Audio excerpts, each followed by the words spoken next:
Special announcement. 10 minutes. Woo!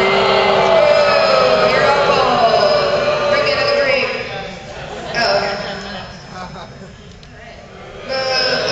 Maybe it's not as fun when you can't organically boo someone. You can being encouraged to boo. Anyway. Yeah, we tried. Hey, I'm glad you guys are here. Glad you're enjoying the con. I wanted to ask, I know everybody in the show has varying degrees with association with gaming, especially you two. Like, how has the show changed your association with gaming and MMOs? You know, like, do you think it's weird that people come and dress up as you, or do you know, what's your... No, that was a good. I think it's incredible. It's surreal that this little web series that, you know, it was your first gig too, maybe, right? Like, it was my first acting anything out of college, you know, and I don't think any of us had an idea of what this show was going to be. And the fact that you put your heart and soul in it, Felicia, I mean, you made it what it is today. I mean, and the fans as well. But we're getting asked to go to these conventions, and like there's a, you know, codex right in front of us. Like, I think it's insane. But it's so awesome. It's really, weird, yeah. really a neat thing that, you know, we filled up an entire room today. And we still don't have an office. We don't have an office. It must be a Kim. I mean, we sometimes have an intern. I remember 4 years ago, I didn't even want to do it. When I first got it, I didn't I didn't learn this until the last convention we did. She told the story maybe that I just learned last convention. It's really funny, actually. It's really funny. Well, my agent sent me on this audition. She said it's for a pilot, and I was like, oh, cool. They had, you know, pilot. You think television pilot, and you're like, oh my god, if I book this, you know, this is amazing. I was like, there's a lot of curse words. I hope it's okay for TV. And then I found out it's an unpaid YouTube video. And I had to go to our very first like table reader rehearsal like the morning after my senior prom. And I was so hungover and so like not wanting to do it. I was like, I'm not even getting paid for this. Like, why am I even here? But can you imagine if I didn't do it and some other Asian girl was sitting here? It might have been Kim Eby. I would have been so upset, but you know, we never. Did you know it was going to be like this? Did you expect it to be like this? Did you aim for it to be like this? I mean, no, every step of the way we've just been inventing with the tools that we had that are, but I guess at the bottom of it, I had such faith in what I did that other people would enjoy it. I really knew. My brother, who's like the typical internet guy, he's like, you know, #1 to find every meme ever, he'll link it within the first, you know, 1,000 hits, and it'll go viral. So whenever I send something to my brother, I know the internet will like it. He's my like bellwether. And when he's like, yeah, that's funny, I'm like, yes, people will like this. So I just really had faith in it, and it gave me such fulfillment. I was like, just because a couple people don't like this, or people say people aren't, you know, gamers, or a couple of internet trolls think I'm a dog face, I'm not going to stop doing what I love doing, because this is really making my life richer than I've ever had it before. And I wanted to kind of infuse that into everyone else as well. And every step of the way, I just, you know, make sure that everybody gets taken care of as much as we can based on our budgets. And, you know, we've come a long way, and it's all thanks to, you know, our determination to stick around and you guys enjoying us, watching us. It's basically as simple as that. I like your outfit.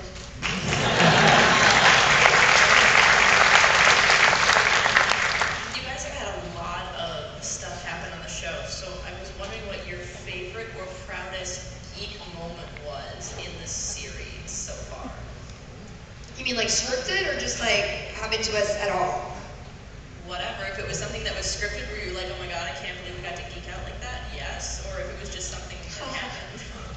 Oh, you have one. Tell your story. Tell your story. Tell your story. Oh, we can't say it, but okay, it'll spoil it. But so I know. Okay, my friend. I'm happy to have worked on Dollhouse with Eliza, and I saw her in an event, and she was with Rick Fox, her boyfriend, who I just was like, hey Rick, what's up? And she learned that I had met him, and she literally started crying, like sobbing, because I said, hey, yeah, Rick watches The Guild, and she was like, Rick Fox, and tears pouring. I'm not exaggerating. This is not exaggeration. Tears pouring pouring down her face. I was like, yeah, I give him a signed picture. Tears pouring down her face. And at San Diego Comic-Con, literally every single person in the guild, director, everybody ran into him at least like 3 times throughout the weekend, except me. She had to go buy shoes at some point. Oh gosh. And then everyone just started like texting me pictures with him and like tweeting it, even Will got in. Will Beaver just randomly saw us tweeting back and forth and was like, hey, Amy. Hey, look who my new best friend is, and like tweeted a picture of him and Rick Fox.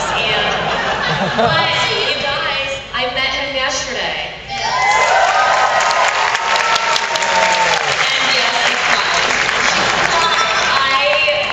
I was like crying and laughing. I couldn't even say anything that I wanted to say to him. Like I was like crying and trying to laugh, so like I covered it up. And what made me cry was that he saw me and he knew about this like huge joke. And he goes, "Oh my God, is that Amy?" And I was like, "Oh my God, he knows it." That was the trigger, man. If he didn't know my name, I don't think I would have cried. But he knew my name. No, I probably would have cried. Right. So yeah, that was my huge. I would never cry ever. I don't even think I would cry if I met Cory Monteith, but something about, the Lakers, I just. Yeah, touches your soul. Yeah. Fox says, he's like my Neil Gaiman. Because when I saw Neil Gaiman at Comic-Con, I was like, why am I wearing a corset right now? He actually liked it.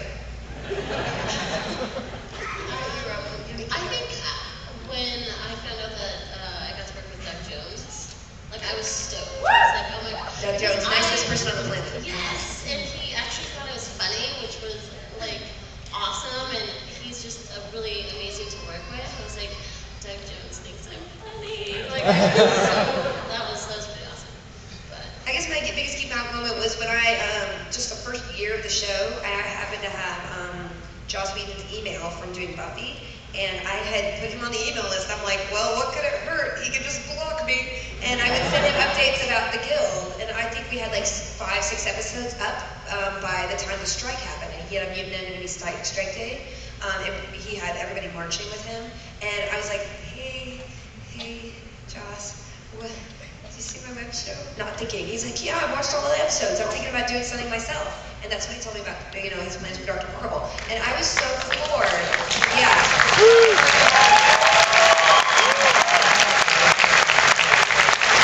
I was so shocked that he had actually paid attention to this actress's, email that had, worked on a show in a very frightened manner. That it was just an amazing, and it just kind of is a testament that, he checks his email and he's a cool dude.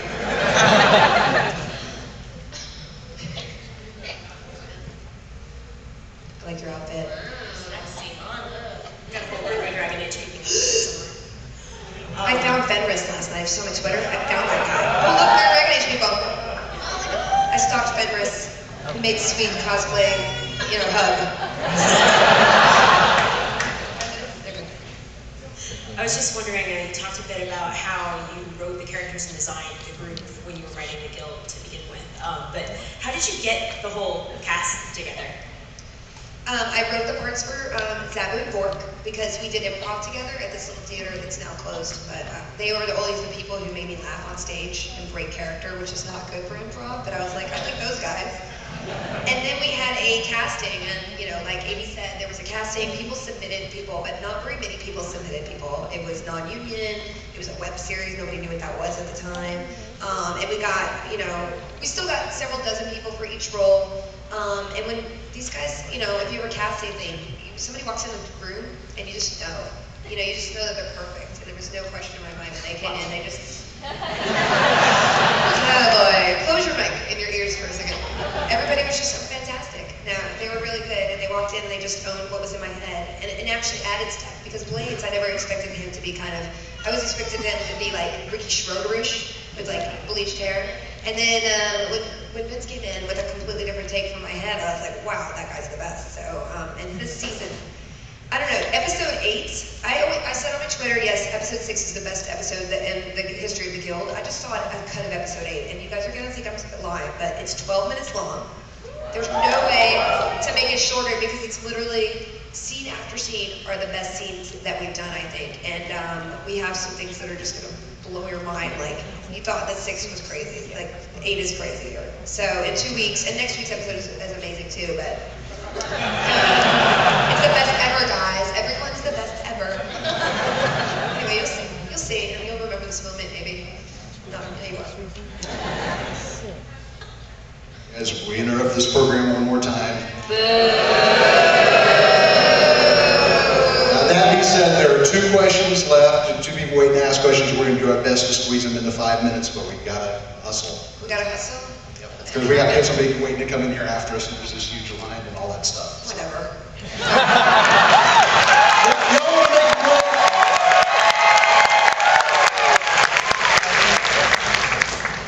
Hello everybody, I'd like to say thank you very much and lots of love from all your fans in England. Yay! I have lots. Thank you. Just want to ask, is there going to be another musical? Because those were just amazing. Maybe. We're not. Well, I know you don't want to give away any secrets, but is there going to be a musical? I'm working on it. We'll see. We didn't do one with this release because of my Eureka schedule, but we're working on perhaps doing another one. I can't guarantee anything. Okay. You know, it's definitely, I like singing, and not enough people ask me to sing, so I'm like, I gotta do it myself. So, I will sing whether you want me to or not. Thank you very much. Thank you. Keep going. Thank you. Thank you. This is the last year. Is it going to be good? We should do a video edit choreography. Yeah, then I'll be able to sing. On Bogatomics. I was just wondering, what is your favorite characters besides your own on the game? Pork, yeah. Everyone but Codex. Codex is so annoying. You meant Codex. No. Everyone but Codex. Wow, Blades? You like Blades better than Codex? Really? All right, I'm gonna No, make but you. I Wow, make out session with Blades next season.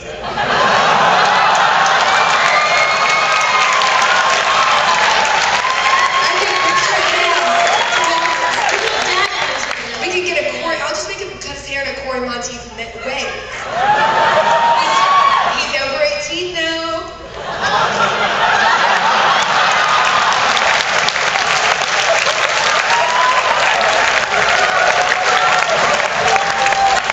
That's not happening. Just to let you know.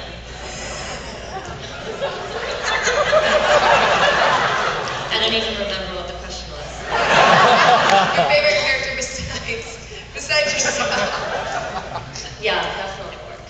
Well, I think it's because Jeff is He's the funniest dude ever. I mean, spend 5 minutes with Jeff and he will just die laughing. You'll see pictures that are just way too inappropriate on his phone, and he'll swear a lot, and he's just really the funniest person I've ever met. He could read the phone book and he would make me laugh. But my favorite character is Clara, because when I write her,